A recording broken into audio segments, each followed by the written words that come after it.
जीतने से पहले भी खरीद फरोख्त हो जाती है, और जीतने से पहले तो छोड़िए, जब वहां पर प्रत्याशी घोषित हो रहे थे तब भी ये सारी चीजें हो रही थी। अब कौन व्यक्ति मिलने के लिए आ रहा है? प्रशांत किशोर तो नहीं आ रहे थे, चिराग पासवान तो नहीं आ रहे थे। वो प्रशांत किशोर जो ये कह रहे थे बार बार कि मेरा भारतीय जनता पार्टी से दूर दूर तक का कोई रिश्ता नहीं है, दूर दूर तक का कोई नाता नहीं है, और मैं अपने दम पर चुनाव लड़ रहा हूं, लेकिन बिल्कुल नदारद हो गए, चुनाव में बिल्कुल नजर नहीं आए। तो ये सारी बातें हो सकती हैं कि वहां पर अमित शाह से कौन व्यक्ति मिलने के लिए आ रहा था, आखिर किस लिए वो सीसीटीवी कैमरे ढके गए, आखिर ये वीवीपैट की जो पर्चियां हैं ये सड़कों पर क्यों मिल रही है, आखिर जो जहां पर सुरक्षा के इंतजाम है, जहां पर मशीनें रखी गई हैं, उन मशीनों को रखने के लिए सुरक्षा के इंतजाम जो किए गए हैं, जहां पर एलईडी लगाई गई है, जहां पर स्क्रीन लगाए गए हैं, वो सीसीटीवी कैमरे आखिर क्यों बंद हो जा रहे हैं। दोबारा घटना हो गई, एक बार पहली घटना हुई, संज्ञान नहीं लिया गया, लोगों के बीच में वीडियो वायरल हुई कि किस तरीके से एलईडी के अंदर से तस्वीरें गायब हो रही हैं। आखिर सीसीटीवी कैमरा बंद हो रहा है, एलईडी पैनल खराब है, या वहां की सुरक्षा इंतजाम खराब है, या फिर नमस्कार, स्वागत है आपका। मेरा नाम है विपिन बेबाक, मेरे साथ पत्रकार सादाब रिजवी। धन्यवाद विभाग जी। सादाब रिजवी, चुनाव खत्म हो चुका है और अपनी अपनी तरीके से सब लोग अपनी ताल ठोक रहे हैं, लेकिन सट्टा बाजार में आरजेडी का जिक्र किया गया है और उसका भाव बहुत ऊपर है।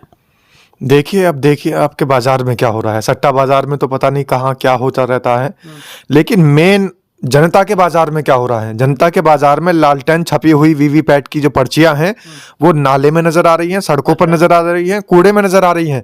लोग बागों सड़कों पर वीवीपैट की लालटेन छपी हुई पर्चियां, जो कि राष्ट्रीय जनता दल का निशान है, उसको ले जा करके दिखा रही हैं। वीडियो सोशल मीडिया पर वायरल हो रही है, सब जगह त्राहिमाम मचा हुआ है कि इलेक्शन तो हुआ, लेकिन ये कौन सा इलेक्शन है जिसमें वीवीपैट की मशीनों के से निकली हुई पर्चियां जो है वो सड़कों पर और कूड़े की जीनत बन रही है। ये एक बड़ा सवाल है।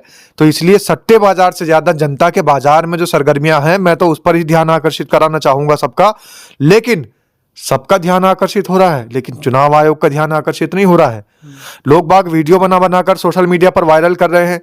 जो विपक्षी दल हैं वो भी शिकायतें कर रहे हैं, लगातार शिकायतें हो रही हैं कि भाई जिस तरीके से चुनाव हुआ उसी निष्पक्षता के साथ में काउंटिंग भी होनी चाहिए।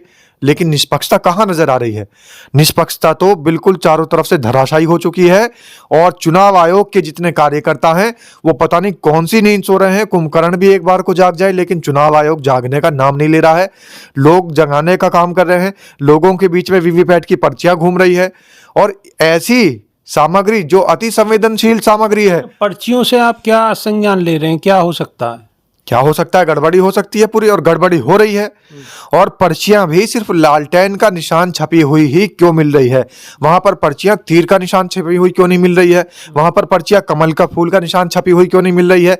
ये तो बहुत बड़ी धांधली हो रही है, जिसका पूरे तरीके से पूरी एकदम से उसकी जांच होनी चाहिए। चुनाव आयोग को संज्ञान लेना चाहिए, लेकिन ना चुनाव आयोग संज्ञान लेता है, ना कोई जांच होती है, सिर्फ लिपापोती हो जाती है। सोशल मीडिया पर आम जनता आती है और वो वीडियो छोड़ करके चली जाती है, और एक सवाल इन राजनीतिक पार्टियों के बीच, एक बहस का मुद्दा इन राजनीतिक पार्टियों के बीच छोड़कर चली जाती है, और चुनाव आयोग उस पर फिर भी संज्ञान नहीं लेता है। चलिए, चुनाव आयोग अगर संज्ञान नहीं लेता तो विपक्षी दल जो मजबूत स्थिति में है, जैसे कांग्रेस है, अब कांग्रेस के नेता विरोध उसी दिन से कर रहे हैं।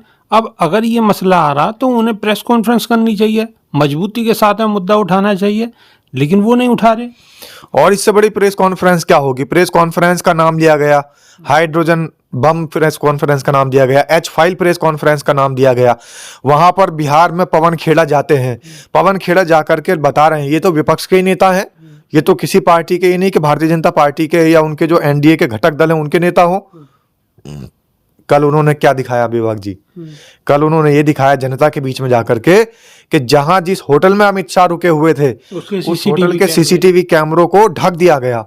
आखिर हमारे देश के गृह मंत्री को और होटल मैनेजमेंट क्या कह रहा है? और जो पत्रकार है वो पत्रकार सफाई दे रहा है कि भाई ये तो होटल मैनेजमेंट की लापरवाही है। लेकिन होटल मैनेजमेंट की लापरवाही या होटल मैनेजमेंट की संदिग्धता जब ही क्यों नजर आती है तब वहां पर अमित शाह जाते हैं। उससे पहले तो सीसीटीवी कैमरे खुले होते हैं, उसके बाद भी सीसीटीवी कैमरे खुले होते हैं, लेकिन इस इतने ही समय के अंतराल के बीच में सीसीटीवी कैमरे ढके जा रहे हैं। तो इस बात का क्या महत्व निकलता है? तो ये क्या बात हो सकती है कि देश के गृह मंत्री को अगर बिहार जा रहे हैं और होटल में रुक रहे हैं तो सीसीटीवी बंद करने पड़ रहे हैं और उन्हें ढकना पड़ रहा है। ये खरीद फरोख्त की बात हो सकती है, अच्छा। जिसके लिए वो चर्चा में जाने जाते हैं, जिसके लिए वो महाराष्ट्र में जाकर के खरीद फरोख्त करके सरकार को लेकिन करके आ गए थे। बिल्कुल, लेकिन यह खरीद फरोख्त तो जीतने के बाद होगी ना। जीतने से पहले भी खरीद फरोख्त हो जाती है, और जीतने से पहले तो छोड़िए, जब वहां पर प्रत्याशी घोषित हो रहे थे तब भी ये सारी चीजें हो रही थी। अब कौन व्यक्ति मिलने के लिए आ रहा है? प्रशांत किशोर तो नहीं आ रहे थे, चिराग पासवान तो नहीं आ रहे थे। वो प्रशांत किशोर जो ये कह रहे थे बार बार कि मेरा भारतीय जनता पार्टी से दूर दूर तक का कोई रिश्ता नहीं है, दूर दूर तक का कोई नाता नहीं है, और मैं अपने दम पर चुनाव लड़ रहा हूं, लेकिन बिल्कुल नदारद हो गए, चुनाव में बिल्कुल नजर नहीं आए। तो ये सारी बातें हो सकती हैं कि वहां पर अमित शाह से कौन व्यक्ति मिलने के लिए आ रहा था, आखिर किस लिए वो सीसीटीवी कैमरे ढके गए, आखिर ये वीवीपैट की जो पर्चियां हैं ये सड़कों पर क्यों मिल रही है, आखिर जो जहां पर सुरक्षा के इंतजाम है, जहां पर मशीनें रखी गई हैं, उन मशीनों को रखने के लिए सुरक्षा के इंतजाम जो किए गए हैं, जहां पर एलईडी लगाई गई है, जहां पर स्क्रीन लगाए गए हैं, वो सीसीटीवी कैमरे आखिर क्यों बंद हो जा रहे हैं। दोबारा घटना हो गई, एक बार पहली घटना हुई, संज्ञान नहीं लिया गया, लोगों के बीच में वीडियो वायरल हुई कि किस तरीके से एलईडी के अंदर से तस्वीरें गायब हो रही हैं। आखिर सीसीटीवी कैमरा बंद हो रहा है, एलईडी पैनल खराब है, या वहां की सुरक्षा इंतजाम खराब है, या फिर चुनाव आयोग खराब है। ये सब चीजें चुनाव आयोग पे तो ऑलरेडी सवाल बहुत पहले से उठ रहे हैं, तो चुनाव आयोग तो लगातार सवालों के घेरे में है। तो विपक्ष तो सवाल कर रहा है, लेकिन सुनवाई कौन करेगा? जो चुनाव आयोग है उसी को तो कार्रवाई करनी है। और विपक्ष की आपको मैं बात बताऊं कि विपक्ष के नेता लगातार छोटी छोटी बातों को की भी शिकायत कर रहे हैं। आपको याद होगा जब उत्तर प्रदेश में चुनाव थे तो अखिलेश यादव ने कितने ट्वीट किए थे, अखिलेश यादव ने कितनी वीडियोस वायरल की थी, अखिलेश यादव ने कितनी जाकर के वहां पर शिकायतें दर्ज कराई थी। राहुल गांधी का पूरा डेलीगेशन वहां पर जाकर के शिकायतें दर्ज करा रहा था। और अखिलेश यादव की पार्टी से तो प्रोफेसर राम गोपाल सिर्फ इसीलिए उनकी नियुक्ति कर दी गई थी कि आप इलेक्शन कमीशन के चक्कर काटते रहिए, इलेक्शन कमीशन को शिकायत करते रहिए। लेकिन शिकायतों का नतीजा क्या निकला? कुछ भी नहीं। आज भी कोई कार्रवाई नहीं हुई है। ऐसे ही बिहार के जो विपक्ष के नेता हैं, चाहे तेजस्वी यादव हो, चाहे पवन खेड़ा कांग्रेस के नेता हो, चाहे विपक्ष के नेता हो, सबके सब शिकायतें कर रहे हैं, सबके सब सोशल मीडिया पर जो वायरल हो रही हैं वीडियोस, उनका भी हवाला दे रहे हैं।